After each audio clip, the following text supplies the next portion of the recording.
Ya he conocido a Fernando a lo largo del día. Él es profesor de la Politécnica de Madrid, profesor de taller de diseño.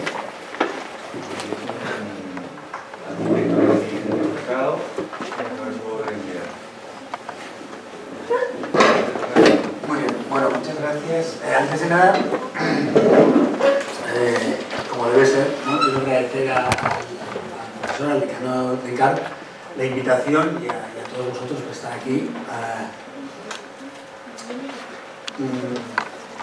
Bueno, mi nombre es Fernando Rodríguez, tengo un estudio de arquitectura junto con mi socio, Pablo Oriol.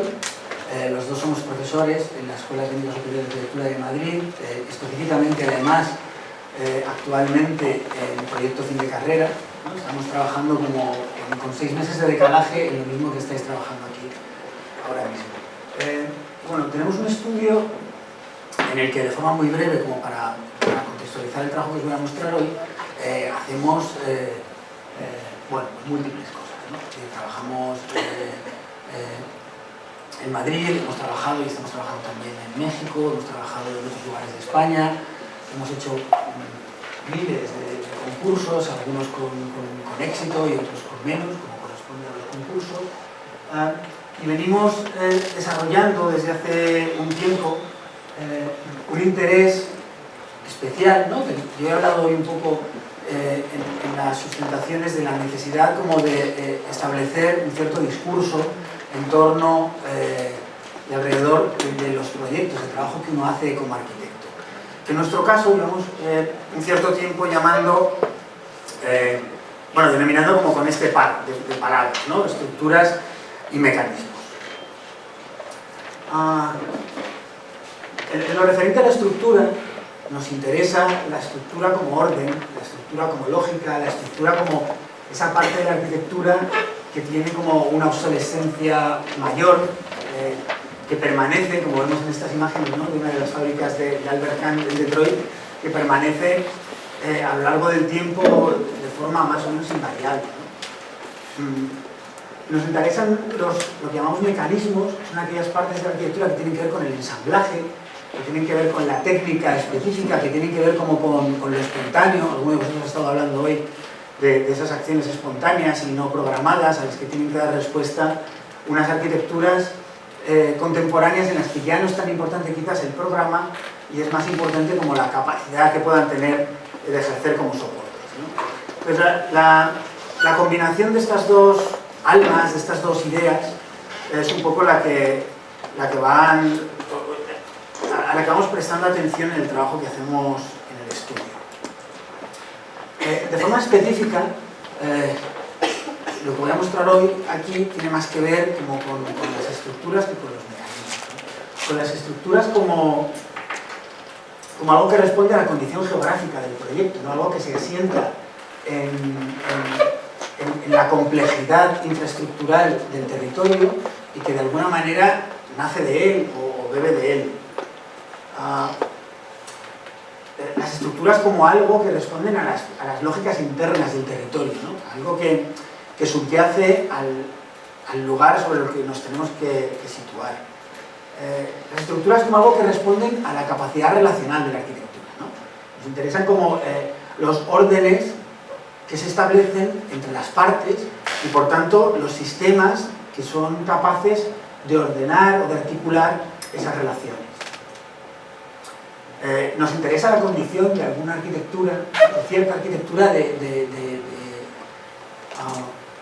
constituirse como soporte que es capaz de ser ocupado en el tiempo y que no pierde la condición previa con la que nace una vez que es ocupado, ¿no? En ese sentido es paradigmático, lo conoceréis todos, el palacio de Split en Croacia, de Diocleciano, que a lo largo de los años, a lo largo de los siglos fue ocupado como por la propia ciudad y que en los años 60 fue como objeto de estudio por una parte importante de la segunda generación del movimiento moderno como paradigma de gran estructura ocupada de manera espontánea, que de alguna forma nosotros tenemos, es una imagen que tenemos en la recámara cuando trabajamos en el estudio con ciertos proyectos.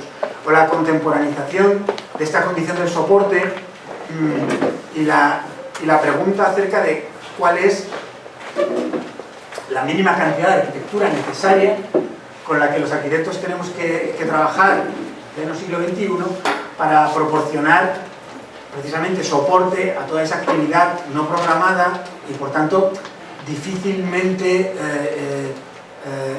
atendible desde el inicio del proyecto. Con estas tres cuestiones, ¿no? con la idea de territorio como sustrato del cual ha de nacer o al que debe anclarse el proyecto, con la idea de soporte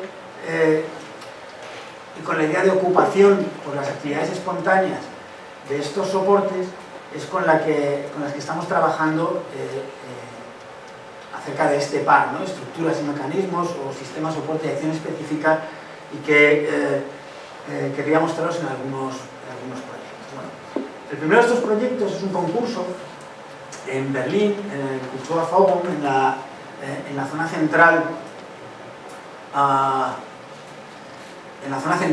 de la ciudad de Berlín, donde se sitúan como las mayores dotaciones culturales de la capital alemana, y en la que se propone un concurso internacional abierto desarrollado en el año 2016, la construcción de un nuevo museo para almacenar y mostrar y clasificar todo el arte del siglo XX, que hasta el momento estaba como desperdigado en las dos partes en las que había estado dividida la ciudad de Berlín hasta el año 89. Bueno, el Kulturforum es un espacio abierto, es un proyecto de ciudad que tiene como una condición muy potente de campus, ¿no? En el que grandes edificios, grandes dotaciones culturales se habían desarrollado durante el siglo XX sin ponerse en relación unas con otras, ¿no? En el centro, aquí podéis ver como la biblioteca de Hans Scharoun, la filarmónica también de Hans Scharoun, la Galería Nacional de Mies van der Rohe, todo el desarrollo de Potsdamer Platz. Es un lugar en el que los iconos arquitectónicos conforman el carácter del entorno, ¿no? En el que casi no hay ciudad, y en el que de forma muy clara se manifiestan arquitecturas muy orgánicas y difícilmente, o menos aprehensibles, pero más fenomenológicas, como la filarmónica de Hans Scharoun, con estructuras clarísimas, rotundas, como la Galería Nacional de Mies van der Rohe. En este interés como por el sustrato, en concreto, nos interesaba en este lugar la conformación como esa especie como de renaturalización salvaje que había tenido lugar en estos espacios cercanos al muro de Berlín durante las décadas en las que la ciudad estuvo separada, ¿no? Y que nos remitían también algunas imágenes como el entorno de Chernobyl y cómo se ha ido como renaturalizando, siempre pensando como en lugares más o menos abandonados que habían tenido como ¿no? una vuelta a su cuerpo natural, a su entorno, a su naturaleza primera, de una forma no controlada.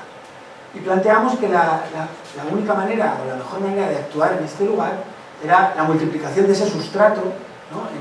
en 8 o 9 plantas, pensando en que de alguna manera no éramos capaces de construir un icono arquitectónico que pudiera competir con Mies van der Rohe o con Hans Scharoun, y que lo que sí éramos capaces era de proporcionar una multiplicación de suelos, ¿no? que fuera capaz como de colocarse de una forma icónica pero desprovista como de toda identidad arquitectónica en el centro de este enorme vacío jalonado por múltiples arquitecturas.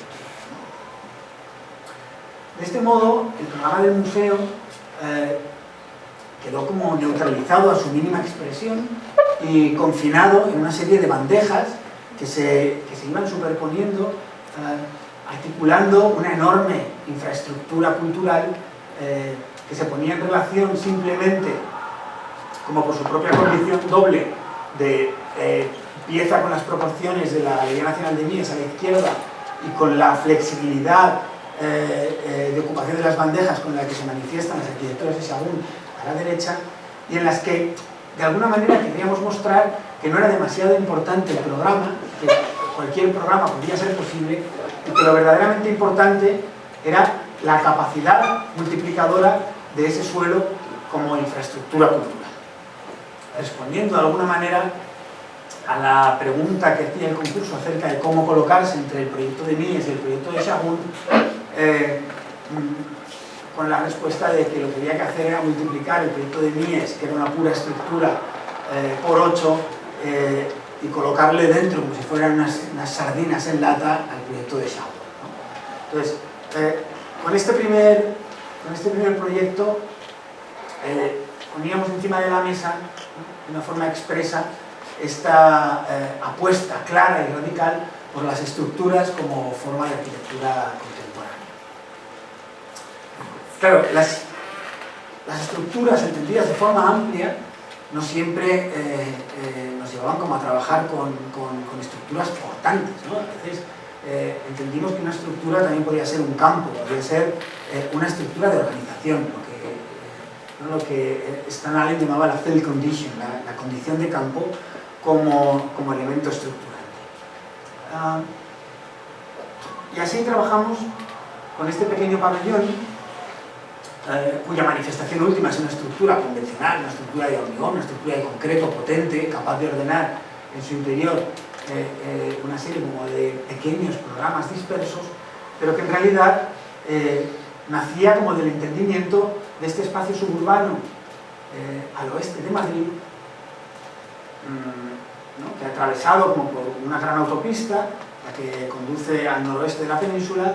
En realidad, el pabellón se tenía que situar como en este bosque, ¿no?, en una zona boscosa, en la que ya habíamos trabajado anteriormente con arquitecturas fraccionadas, ¿no? Habíamos tenido la oportunidad de construir una casa en este mismo bosque, trabajando con la naturaleza fragmentada, con una organización a partir de elementos muy neutrales nos podía permitir para situarnos entre los pinos, y que nos proporcionó la posibilidad de alguna manera colocarnos entre los pinos de una forma casi, bueno, como dispersa, ¿no?, con arquitecturas de orden menor.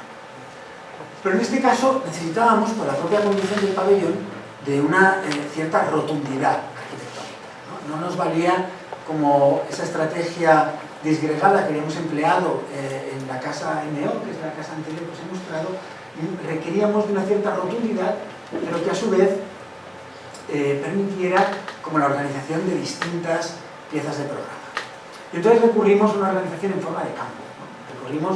Recurrimos a una organización muy clara, en un cuadrado de 11 por 11 metros, que permitía disponer 7 bandas estructurales de una forma aparentemente aleatoria y aparentemente, por tanto, flexible, que permitían de alguna manera como cristalizar un sistema de orden que pudiera en el futuro repercutirse sobre otros trabajos que teníamos en el estudio. Es así como empezamos a trabajar en la configuración de este pequeño pabellón mediante la organización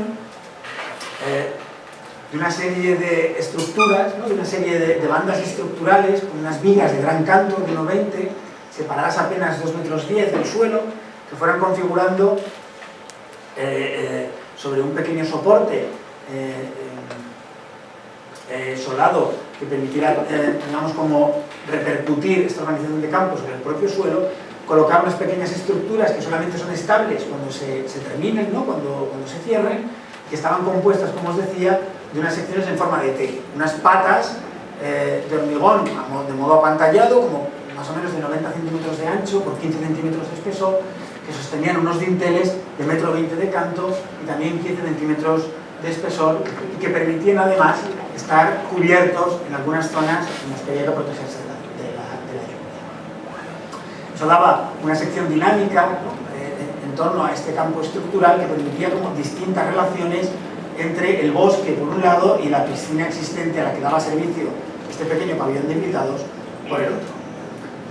En estas imágenes no se ve bien, en realidad el proyecto es un proyecto muy sencillo, que lo que hace es materializar un orden estructural determinado mediante 3 elementos.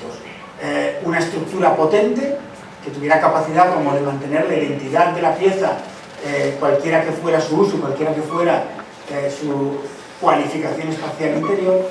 Una serie de elementos o cajas de segundo orden que se colocan entre entre los elementos verticales de la estructura y que de forma voluntaria no llegan a tocar la estructura, sino que se rematan con un plexiglas transparente, que en este caso se construían con un aparejo de ladrillo muy sencillo, y un suelo que, digamos que,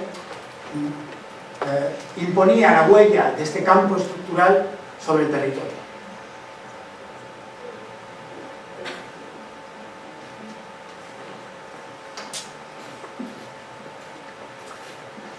A nivel constructivo, era importante que toda esta operación fuera extremadamente sencilla y extremadamente directa, ¿no?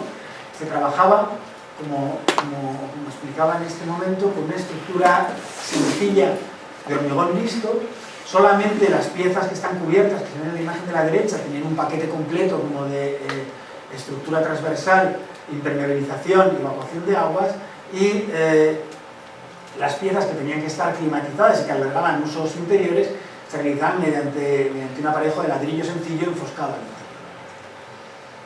La planta del pabellón quedaba por tanto configurada mediante estas 7 bandas de estructuras y estas cajas, ¿no? Y este mobiliario que estaban colocados en esa posición como podían estar colocados en cualquier otra, por tanto hablaban como de una cierta flexibilidad, y tenía también reminiscencias con un proyecto que habíamos ejecutado 10 años antes, ¿no? Y que había sido el inicio como del trabajo con estas estructuras, con estos órdenes estructurantes, que era una casa en la costa en la que una serie de espacios, 22 espacios distintos con distintos niveles de jerarquía, se articulaban, digamos, atendiendo al grado de certidumbre o de incertidumbre con el que iban a ocupar una estructura, en este caso de 22 por 22, el doble de grande que el pabellón San Lucas, y se colocaban de una forma muy rotunda en el paisaje, ¿no?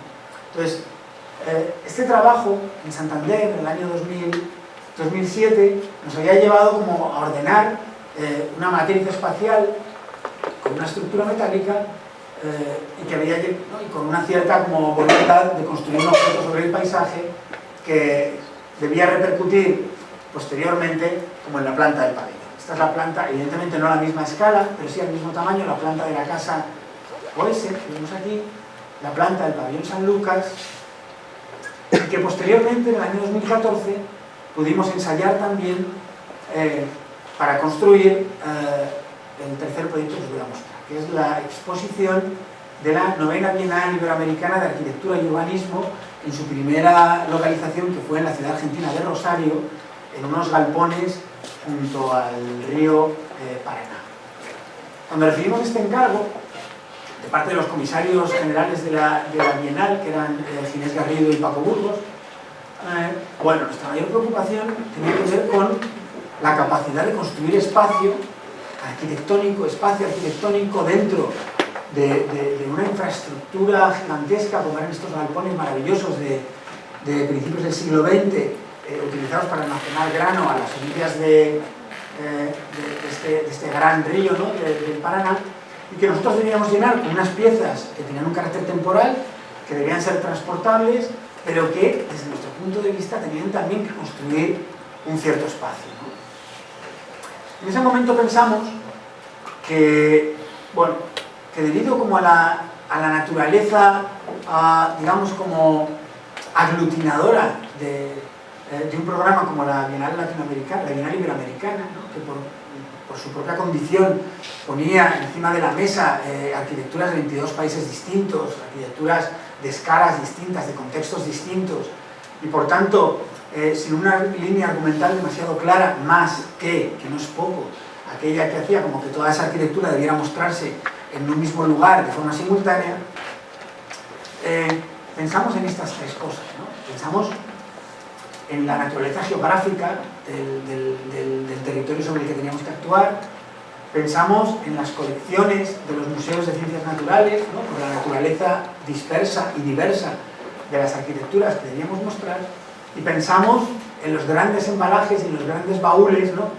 Que venían como viajando entre Europa y América durante todo el siglo XIX y que habían sido el origen de aquellas arquitecturas sobre las que teníamos que intervenir a orillas del río Paraná.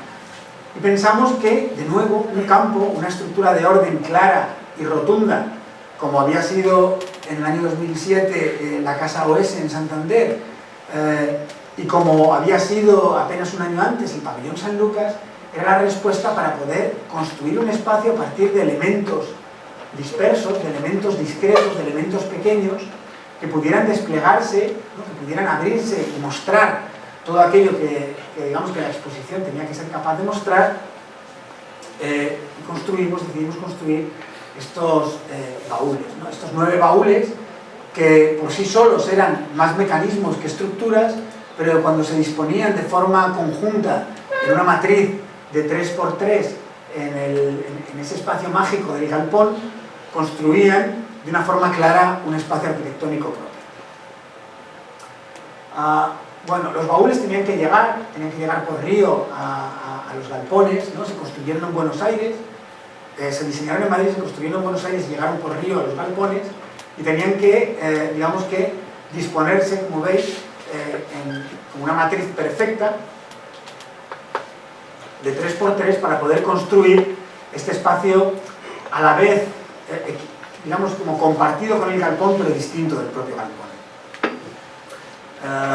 Los baúles tenían esta especie como de cualidad de ser una especie de ataúdes que tenían que desplegarse, ¿no? Colocarse, abrirse y colocarse sobre unas patas, y que verdaderamente se ponían en marcha cuando estaban como, cuando la exposición se llenaba de gente, ¿no? Cuando todo lo que estábamos mostrando, que era esta matriz de 3×3, cobraba sentido. Esta idea de matriz también nos ayudó como a configurar un espacio propio, un espacio estructurante de los propios, mediante los propios baúles, pero también nos ayudaba como a ordenar esta idea de colección tan compleja, que debía aglutinar, como decíamos antes, 22 arquitecturas distintas de 22 países distintos, porque así es como funciona la Bienal Iberoamericana, y que no era fácil como mostrar de una forma ordenada, ¿no? Y que pudiera favorecer a aquellos que visitaran la exposición la experiencia de esta arquitectura de una forma distinta a la que sería visitar cada una de estas arquitecturas de forma independiente. Entonces, decidimos trabajar de nuevo como con estas lógicas de los grandes museos de historia natural, con esta idea como de los exploradores y de los naturalistas que en el siglo XIX fueron armando ¿no? Y fueron como detallando la historia natural de forma simultánea de Europa y de América, y decidimos construir estas colecciones, ¿no? Y disponer en estos 9 baúles 9 colecciones distintas, ¿no? Panoramas, geografías, escalas, escenas, economías, interiores y técnicas. Y esto nos permitió que cada uno de los baúles pudiera contener en sí mismos toda la exposición, y que puestos en relación los 9 ordenaran un espacio a la vez igual y a la vez distinto que el galpón que los tenía que alojar. Por supuesto, estos baúles eran más mecanismos que estructuras, ¿no? Eran mecanismos que tenían que ser perfectamente diseñados y perfectamente ensamblados para poder ser transportados. Pero a la vez eran estructura en la medida en la que se disponían, ¿no? como piezas que formaban parte de un mismo orden. Esta idea de ensamblaje, ¿no? Que se ve clara en la escala menuda de la construcción y el diseño del baúl, está también presente, como en este proyecto que estamos apenas iniciando en la ciudad de Puebla, en México, que es la rehabilitación de una antigua casa palacio del siglo XVI en el casco histórico de Puebla, ¿no? La ciudad de Puebla es una ciudad cuyo casco histórico está declarado Patrimonio de la Humanidad, que tiene, dicen los poblanos, tantas iglesias como días tiene el año.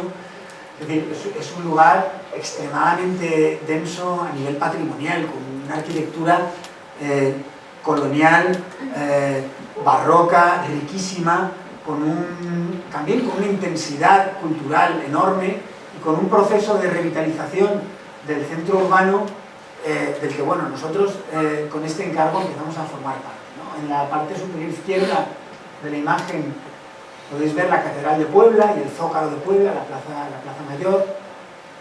el Palacio del Gobernador. En la parte inferior izquierda se atisba, ¿no?, como el bulevar periférico de Puebla, ¿no?, que en realidad separa la cuadrícula original de una serie como de conventos periféricos, y el punto amarillo muestra como esta casona en la que nosotros íbamos a intervenir, ¿no? Una casona del siglo XVI que tiene fundamentalmente como 3 elementos patrimoniales a conservar. Una portada bueno, como con piedra, la piedra volcánica típica con la que se trabaja en el Valle Central de México, ¿no?, a ambos lados de los poblados. Puebla se encuentra, de los volcanes, ¿no? Puebla se encuentra justo al oeste de México, separada de este por los 2 grandes volcanes del centro de México, ¿no?, el Popocatépetl y el Iztaccíhuatl. Se trabaja mucho con esa piedra volcánica. Tenía una arcada interior fantástica, ¿no?, que había sido manipulada durante mucho tiempo, y una escalera y una fachada de cerámica poblana, taladera poblana, muy rica. La intervención en este inmueble por parte de la propiedad requiere como de 2 actuaciones simultáneas, ¿no?, y que deben como perfectamente trabajar al unísono. La primera intervención tiene que ver con la rehabilitación, la conservación y la consolidación patrimonial de la Casa Palacio, ¿no?, una antigua posada en la ruta que une Puebla con Veracruz.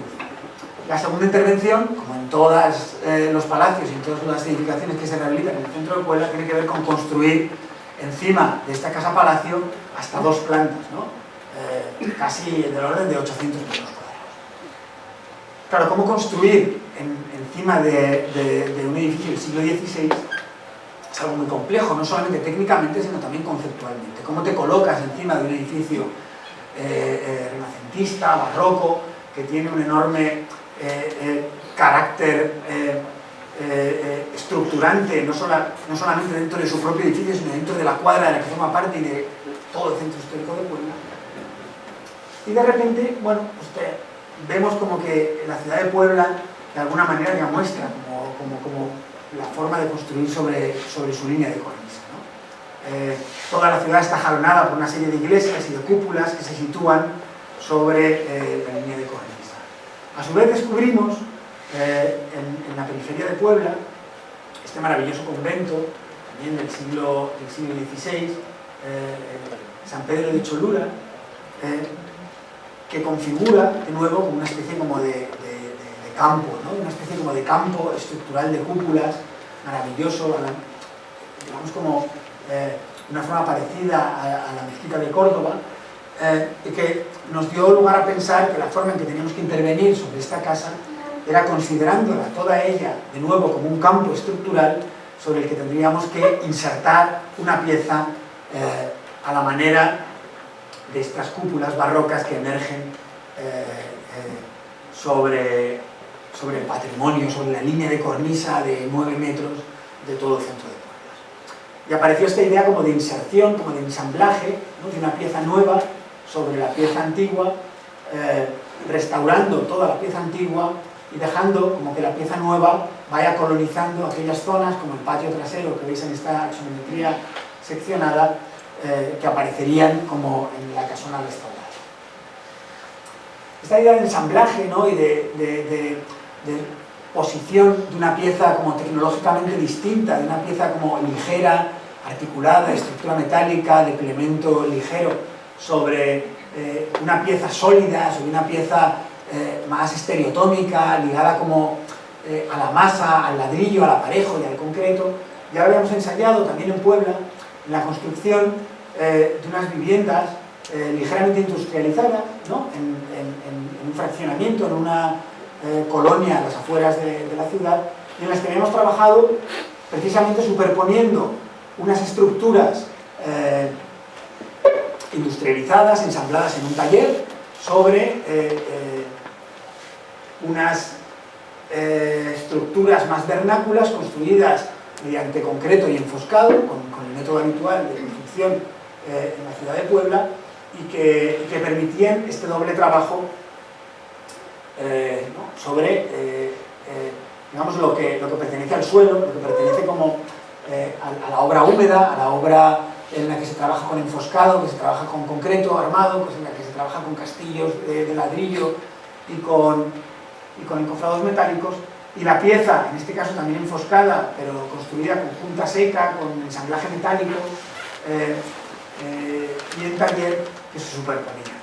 Entonces, llevando estas lógicas de nuevo, como al proyecto de la 8 Oriente, de la avenida 8 Oriente, pensamos que podían ser perfectamente trasladables y que una consolidación de la estructura original permitiría de alguna manera el ensamblaje de esta otra pieza, que casi de una forma literal permitiría como que lo nuevo en ese patio trasero, que se podría articular una vez que se demolieran todos los elementos que no pertenecen, como todos los elementos adicionales que se habían producido entre el siglo XX, permitía como ensamblar mediante esta sección continua y esa caja de escaleras nueva con estructura metálica, la pieza que se iba a colocar perteneciente como al siglo XXI, ¿no? Que es la que nos demandaban nuestros clientes, junto como con la restauración de la antigua Casa Palacio. En ese sentido, las dos primeras plantas de la izquierda, se corresponderían como con la ordenación, la consolidación y la reorganización de las plantas de la Casa Palacio. Se ve claramente donde acaba la caja de escaleras primera, acaba el espacio protegido por el Instituto Nacional de Antropología e Historia de la República Mexicana, y aparecen una serie de construcciones nuevas que en realidad se demuelen y permiten articular en torno a ese nuevo patio este espacio en H, que en realidad suponía como la construcción del cuerpo nuevo, que quedaba como retrasado respecto a la línea de calle, y que permitía la ordenación como de los distintos programas, ¿no? Pues las piezas más complejas correspondían como a 4 viviendas que se articulaban a partir de 3 plantas de una forma como quizás especialmente compleja por los requerimientos del propietario, y las axonometrías de abajo a la derecha correspondían como al uso nuevo que se le daba como a la parte histórica del edificio, ¿no? En planta baja, dos grandes bodegas o galpones que se iban a convertir como en un restaurante y una galería de arte, y en planta alta un espacio residencial y hotelero volcando sobre el patio original y sobre la calle. De esta manera, aquí vemos el patio trasero, en el que digamos que la pieza en H, construida con estructura ligera, como con contraventanas, con piezas de cerámica preconformadas, propias como de la ciudad de Puebla, caía hacia abajo ensamblándose como con la propia estructura original, que en este render muy básico, ¿no? Esta imagen muy básica, quedaba como perfectamente consolidada, abriendo los huecos hasta el suelo, restituyendo la galería y restituyendo todas las piezas de piedra que construían el espacio central del edificio. Bueno, este es el estado actual de las obras, en las que se está consolidando el patio central. En los últimos temblores, sobre todo el segundo temblor que ha sufrido el Valle Central de México, le ha hecho como desmoronarse gran parte de la estructura, por lo cual ahora mismo estamos realizando unos trabajos de consolidación, fundamentalmente que están haciendo aflorar, ¿no?, como partes de la estructura original y texturas originales que se están incorporando como al proyecto de ejecución. Bueno, y con esto termino. Este es el último proyecto que os voy a mostrar, y que nos gusta llamarlo en el estudio como un soporte puro, ¿no? Es como, digamos, la madre del cordero de todo este asunto de las estructuras y los mecanismos. El proyecto en el que la estructura por sí sola verdaderamente es capaz de configurar el alma del proyecto. Es una pequeña torre, bueno, es un pequeño edificio en verdad, como de 9 plantas, en la avenida Juárez, en la ciudad de Toluca, capital del Estado de México, cerca también de la Ciudad de México, apenas media hora, ¿no?, del distrito de Santa Fe. Y es un edificio de usos mixtos, es un edificio que tiene estacionamiento, tiene comercial, tiene un coworking, tiene un espacio público en la azotea, tiene... bueno, creo que he dicho todo. Se sitúa como en el centro histórico de la ciudad de Toluca, ¿no? La ciudad de Toluca no es como la ciudad de Puebla. El centro histórico es un centro histórico en el que, bueno, pues, los toluqueños están muy orgullosos del centro histórico porque conocen como sus limitaciones patrimoniales, ¿no? Es decir, Toluca es una ciudad que por su cercanía a la Ciudad de México pues no ha tenido el desarrollo que han podido tener otras grandes ciudades latinoamericanas como puede ser Lima o puede ser Quito o la Ciudad de México. Entonces digamos que está jalonada como de edificios con un alto valor patrimonial, pero entre medias hay una arquitectura con no demasiada calidad. En cualquier caso, el predio, el lote en el que tenemos que actuar es la ampliación como de unas oficinas existentes y está cerca como de los edificios con mayor valor patrimonial de la ciudad de Toluca, ¿no? Con lo cual el proyecto ha sido objeto de aprobación también por el Instituto Nacional de Antropología e Historia de la República Mexicana, lo cual nos ha permitido trabajar como con estas cuestiones absolutamente contemporáneas, ¿no? Como con la que a nosotros nos interesan dentro de un contexto muy restrictivo a nivel estético y a nivel edificatorio.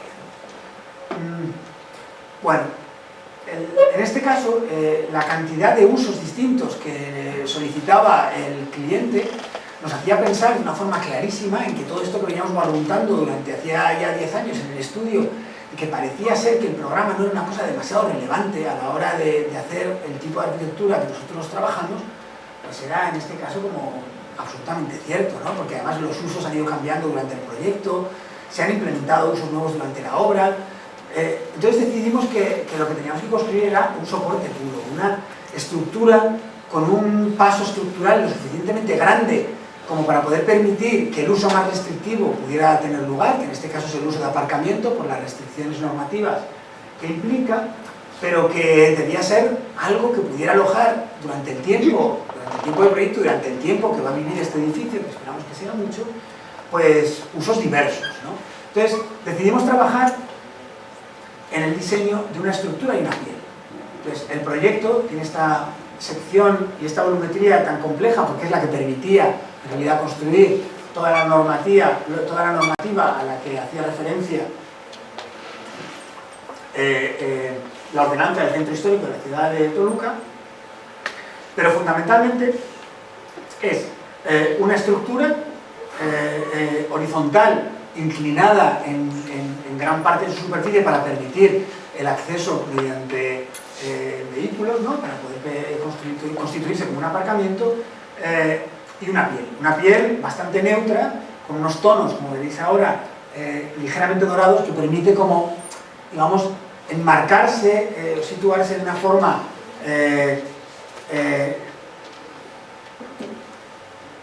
relativamente armoniosa, como decía el técnico al que conseguimos convencer en su momento, con el contexto arquitectónico que la rodea.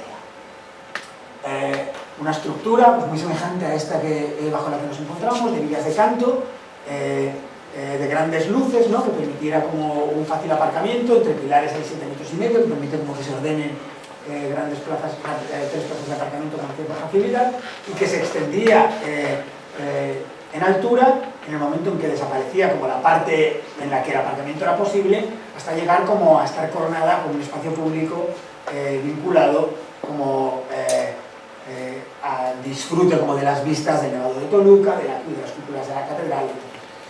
Esa estructura, de forma tentativa, permitía como que se le abrieran, ¿no? Permitía como que se quitaran algunos de los elementos horizontales, construyendo pues, espacios a triple altura o espacios a doble altura, en el caso de que fueran necesarios, ¿no? En esta sección pues, se ve bien un espacio a doble altura a cota de calle, un espacio a triple altura sobre la cota de la cubierta del edificio adyacente, otro espacio a doble altura justamente debajo de la cubierta, y que bueno, se cerraba como con una piel translúcida, sin funciones climáticas y con ciertas aberturas que lo que hacían era enmarcar algunas visiones, ¿no?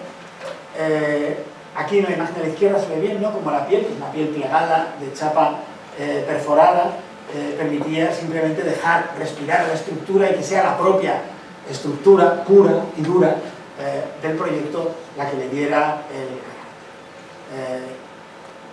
Aquí vemos las plantas del edificio, ¿no? Empezando por por la planta superior a la izquierda, que tiene una estructura, de nuevo, como a modo de pequeño campo estructural que sujeta una gran pérgola, y la estructura siguiente, que se ordenaba también como una matriz de 3×3, que cuando se le aplicaban las condiciones de sismo, pues se particularizaba cambiando la orientación de algunas de las pantallas o construyendo un elemento con mayor inercia en una de las direcciones. Dentro de esa estructura pues, se ordenaban como distintos programas, se podían, de la misma manera que en el pabellón San Lucas que veíamos antes, se insertaban distintas cajas de programa de materiales siempre diferentes, ¿no? O bien madera, metales, con estructuras pertenecientes como al mundo del ensamblaje, como al mundo del mecanismo, y voluntariamente distintas del mundo de las grandes estructuras. Las plantas siguientes, hasta llegar a la planta baja y la planta sótano y de cimentación. Los diferentes programas que el proyecto aloja, ¿no? Una serie de programas públicos como de coworking y de difusión cultural, ¿no? De repente se inserta un pequeño mueble de madera que es un graderío, o una escalera de caracol que permite como singularizar un cierto espacio y darle por tanto un carácter más identitario, una serie de programas de aparcamientos que engarzan perfectamente y están ensamblados con el resto de programas, ¿no? Y que al fondo veis que los aparcamientos pues directamente llegan como a este programa de oficinas y se encuentran separados simplemente por una cristalera. Una serie de programas comerciales directamente vinculados con la calle, que tienen por tanto un espacio de doble altura que los vinculan en este momento con la cota de calle, o el espacio de la azotea, este rooftop, ajardinado mediante una serie como de jardineras suspendidas que permitía como la construcción del espacio público en altura y que ponía en relación el proyecto con todo el área metropolitana y regional mediante las vistas al Legado de Toluca, mediante las vistas a la catedral, mediante las vistas a las torres o el distrito de finanzas a las afueras de la ciudad. Bueno, estamos en pleno desarrollo como en la construcción de la estructura, ¿no? Que es fundamentalmente el 80-85% de la obra, y en la que ya empieza a verse como el carácter del edificio, ¿no? En la simplificación extrema como de esta estructura de concreto, con estos grandes pasatubos que permiten también que las instalaciones puedan ser modificadas según se vaya requiriendo en lo sucesivo, y que, bueno, como veis aquí, es una estructura perfectamente independiente, que empieza como a tener ya como sus primeras pruebas de fachada.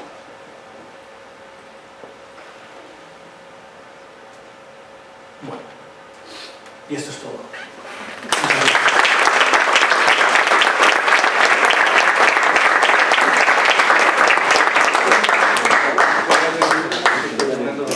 No sé si alguien quiere hacer alguna pregunta sobre el aspecto metodológico, diseño.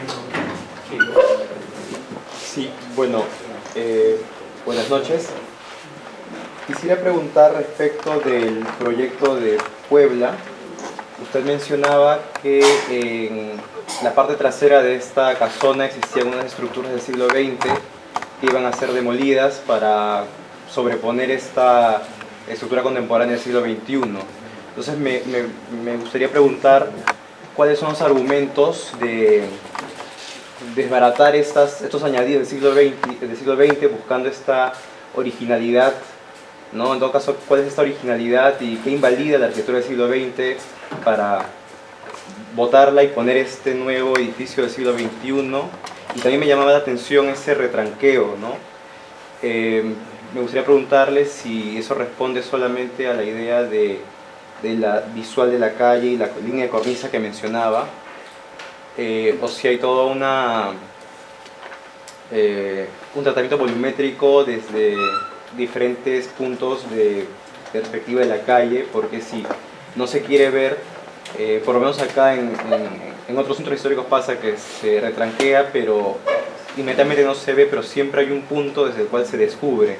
Entonces no sé si eso estaba como parte de la idea de que se ha visto desde algún punto sí, desde otro no. Eso respecto del de Puebla. Y respecto de todas las ideas de soportes, me gustaría preguntarle si existe una relación con las teorías de Jonas Friedman, y en todo caso cómo las considera, si las ideas de la arquitectura móvil y de la variabilidad de los usuarios según Jonas Friedman. Quería saber si hay alguna relación. Venga, empezamos por el final, que es la parte como más general, y luego vamos como a la pregunta más compleja, ¿no? Que es la referencia con el proyecto de Puebla. Bueno, esta cuestión como de la teoría de soportes está como extremadamente documentada. Yo doy un seminario completo en un curso de posgrado en Madrid exclusivamente sobre esto, con lo cual Jonas Friedman, por supuesto, pero también Houbraken, también Candilis y Woods, bueno, hay como infinidad, ¿no? Como de teorías, y no solo de teorías, sino de arquitectos que han trabajado en esta dirección, fundamentalmente en el entorno revolucionario de los años 60, ¿no? cuando se plantea que puede ser posible esta disociación entre la arquitectura permanente y aquellos programas espontáneos que se estaban demandando en el momento de las revoluciones urbanas de los 60. ¿no? Entonces, tiene que ver con Jonas Friedman en la medida en la que todo esto forma parte como de un pensamiento que a nosotros nos interesa y que intentamos desarrollar. Tiene menos que ver con Jonas Friedman en la materialización concreta de la idea de soporte en la arquitectura propuesta por Jonas Friedman, y de la que a nosotros nos interesa más, que es esta, ¿no? que de alguna manera busca una forma más sosegada, más neutra de establecer estas estructuras permanentes, ¿no? Y de construir ciudad con estas estructuras permanentes, ¿no? Entonces, bueno, hay un poquito que sí y un poquito que no en la pregunta. Es muy interesante, yo creo, y daría para hablar un montón. Respecto a Puebla, quizás he enunciado mal, quizás no, seguramente he enunciado mal, o he descrito mal la arquitectura que vamos a demoler, o que estamos demoliendo en estos momentos. Claro, lo más importante es que no es que sea del siglo XX, es que no tiene ningún valor y está hecha polvo, ¿no? Digo que es del siglo XX porque además, si no tuviera valor y estuviera hecha polvo, pero fuera del siglo XIX, no podríamos demolerla, porque nos hubieran obligado a conservarla. Y a lo mejor tampoco era bueno, ¿no? Y habría que demolerla. Hay una entrevista muy divertida y muy interesante que le hacen a Rem Koolhaas como hace, yo creo, 2 o 4 años, yo creo, como motivo como de la Bienal que comisaria él, que no es la del 14, ¿no? En la que habla precisamente como de esta cuestión como del patrimonio, ¿no? Y de hasta dónde llegamos con el patrimonio y cuánto hay que conservar y cuánto no hay que conservarlo. Yo no voy a entrar en esta cuestión, ¿no? Me parecería un suicidio además hacerlo como en un contexto académico, en una ciudad con un patrimonio tan valioso como es Lima. Pero lo que sí me parece importante es pensar que esta casona no es un proyecto construido en el siglo XVI, es como algo que está vivo, ¿no? y que ha sido construido a partir del siglo XVI y que va a seguir siendo construido. Ahora mismo pues intervenimos nosotros, pero dentro de 20 años intervendrá otro. Y que en sí mismo es un organismo que tiene que tener la capacidad de adaptarse a los cambios, ¿no? En el siglo XX, en 1960, cuando se construyen las partes traseras, ¿no? de esta casona, porque originalmente la tipología solamente tiene un patio y lo que tiene detrás es un huerto, ¿no? Con lo cual esos añadidos, si quisiera justificar la acción, están desvirtuando la naturaleza como de la propia casona, pero en realidad cuando se construyen esas piezas se derriban unas corralas que había detrás, ¿no? unas cuadras, y bueno, el edificio sigue como teniendo su propia vida, ¿no? Entonces, respondiendo a lo específico de tu pregunta, ¿cuáles son los argumentos con los que derribamos esa arquitectura? Es que no tiene demasiado valor y que además digamos que liberar la parte trasera y continuar con esas crujías desde nuestro punto de vista consolida a nivel tipológico, que esto daría para otra discusión, si tiene valor o no consolidar a nivel tipológico una estructura de este tipo, la propia casona, ¿no? Pero en realidad lo que derribamos no es porque sea del siglo XX, las arquitecturas del siglo XX las hay muy respetables, muy conservables, sino porque verdaderamente no tiene ningún valor, está medio destrozado y desvirtúa como ese orden. Y respecto al retranqueo, hay aquí una doble cuestión. La normativa exige el retranqueo, desde mi punto de vista, con muy buen criterio, o sea, exige que todos estos cuerpos no sean visibles desde la calle, y efectivamente no lo son. O sea, hay que hacer unas comprobaciones in situ, porque muchas veces, tienes toda la razón, tú retranqueas, pero hay un punto desde la calle en el que se ve el cuerpo. En este caso no se ve porque además nosotros vamos más allá, retranqueamos todavía más para evitar, ¿no? que cambie la morfología de la calle, que nos parece que tiene como muchísimo valor en ese sentido. No sé si te he respondido de forma Sí, gracias. Yo te quería hacer una pregunta que medio que la has contestado cuando has dicho lo del curso de los soportes. Que durante la charla me fueron saltando como ideas directas a MIS o algunas cosas que ven MIS. En realidad es más como los switches.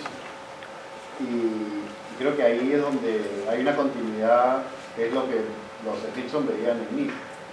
Entonces yo te quería hacer un par de preguntas. Una que tiene que ver con estas relaciones como de forma de engancharse con ciertos maestros y cómo los discípulos y cómo van, digamos, reformulando ideas similares, porque además creo que con la idea del territorio los Stixon es donde mejor cambian las escalas, son capaces de llegar hasta el detalle, hasta el pabellón y volver a la ciudad y al territorio. Y la otra es si tienes algún proyecto editorial, porque pareciera que sí. O sea, pareciera que le has hecho un libro o algo así, y eso también me hizo pensar en los Stixon. Hay como mucha... Bueno, el curso es casi lo mismo, pero hay una relación muy directa de eso. Bueno, la primera cosa, por supuesto, a ver, esto es una cosa que nosotros decimos a nuestros alumnos, que yo creo que vosotros también decís a vuestros alumnos, porque es necesario, ¿no? Es decir, nosotros como arquitectos tenemos que incorporarnos al discurso arquitectónico, tenemos que formar parte de algo que tiene pasado y que tiene futuro, ¿no? Y en ese sentido, pues todos, de una manera o de otra, nos incorporamos, ¿no? Como a discursos, a formas de hacer, a cuestiones que, bueno, que algunas veces como de una forma como muy estudiada y muy sesuda, como decimos nosotros en España, ¿no? Como muy intelectualmente muy forzada, y otras veces de una forma muy intuitiva nos han ido llamando la atención de nuestros propios maestros, de la gente a la que hemos estudiado, de las que, ¿no? Entonces, bueno, pues por supuesto que nosotros nos incorporamos con toda la humildad del mundo a una cierta manera de entender la arquitectura que, bueno, que de una forma le quita peso al programa, ¿no? a la especificidad del programa, y le pone peso como a la repercusión que tiene la acción del proyecto como infraestructura sobre el territorio, ¿no? Y en ese sentido, pues bueno, Jonah Friedman, los Smithson, Lucas, Mies, bueno, un montón de cosas, y algunas probablemente malentendidas, seguro, ¿no? y manipuladas, y seguramente, pues yo estoy pensando, y no sé, si me escucharan hablar muchas veces Sandra Butch, ¿no? de su trabajo y de lo que yo digo que a mí me parece su trabajo y cómo yo lo utilizo, pues a lo mejor, yo qué sé, me tiraba el micro a la cabeza. Pero bueno, pero ahí está, yo creo lo bonito, y es una de las cosas más bonitas que tiene la práctica de la arquitectónica como arquitecto que construye y a la vez está en la academia, es poder decir, no, yo es que me incorporo a esto, ¿no? Y a veces con éxito y a veces con un fracaso rotundo, pero incorporarse con riesgo. Lo hablábamos hoy en las sustentaciones, ¿no? O sea, incorporémonos con riesgo, ¿no? Como a estas cuestiones, aún con el miedo de no hacer nada. Respecto a lo segundo, tanto Pablo, mi socio, como yo, pues, escribimos todo lo que podemos, que no es mucho y no demasiado bien, pero lo intentamos, ¿no? Y en concreto, todo esto tiene mucha relación con mi tesis doctoral, le regalé a Reinaldo una copia del libro, ¿no? En la que, de una forma muy específica, y como muchos de mis compañeros, ¿no? Estamos aquí como pared con pared a un excelente profesor y arquitecto también de la Escuela de Arquitectura de Madrid, con una tesis increíble, que es Javier García Germán, intentando que la reflexión sobre la teoría se instrumentalice en la práctica arquitectónica, ¿no? Entonces yo escribí, estuve investigando durante mucho tiempo la condición infraestructural de la arquitectura y cómo la lectura de las infraestructuras y del territorio podrían tener una repercusión en la metodología proyectual, ¿no? Y de ahí, ¿no? De aquellos barros estos lodos, como dicen, de ahí un poco, no tanto la capacidad, sino desde luego la intención y el esfuerzo gigantesco por incorporar nuestra práctica arquitectónica del estudio a un discurso teórico que tiene pasado y que tiene futuro, ¿no? Y que también que también repercutimos sobre nuestros alumnos, ¿no? Yo tengo a mis alumnos con la cabeza llena como de todas estas cosas, ¿no? Y a veces están como fritos de tanta infraestructura, tanto soporte, pero ir viendo cómo estas cuestiones que para ti son importantes pueden construir tu práctica arquitectónica y pueden ayudar a otros a encontrar la manera de construir y proponer sus propios proyectos, ¿no? Y en ese sentido, bueno, pues esto es lo que hacemos, ¿no? Contestando un poco a tu pregunta. ¿Es un libro de Nabucco? Sí. Te lo haré llegar. Es que no había asociado tu nombre del libro. ¿Algún otro comentario? Bueno, Pues muchas gracias. mañana a las